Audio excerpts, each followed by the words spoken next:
Isang pinagpalang umaga mga kagaya. Ito na po yung ating alagang mga freshwater lobster o yung ating crayfish. At magbebenta na po tayo. Nag-umpisa tayo mag-alaga nito ng trio lang. So ngayon naparami na natin siya. So kailangan ko nang magbenta. So mag 4 out na ang mga yan.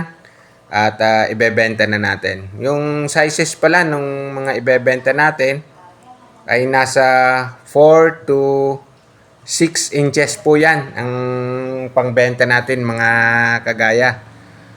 Malalaki na po yung ating mga pangbenta. So malapit na po silang mangitlog.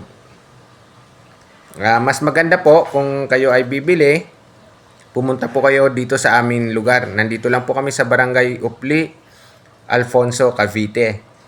Mas maganda pick up kasi nga para makita nyo yung aming setup, lalo na dun sa mga nag-uumpisa. Pwede nyo pong gayahin yung aming setup para makapagparami rin po kayo. So at matuturuan din po namin kayo kung ano yung ginagawa namin. Kung paano namin naparami yung mga alaga naming freshwater lobster.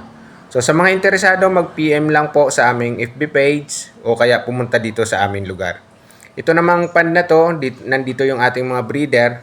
Malalaki na po yung breeder natin. Mayroon na dyang 7 inches pataas. At hindi po natin binibenta yung ating breeder. At pinaparami pa natin.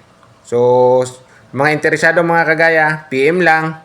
At nandito lang kami sa Barangay Upli, Alfonso, Cavite. Maraming salamat po at sana kung makabili kayo dito sa amin ay maparami nyo rin siya. Kita-kits tayo mga kagaya. Maraming salamat!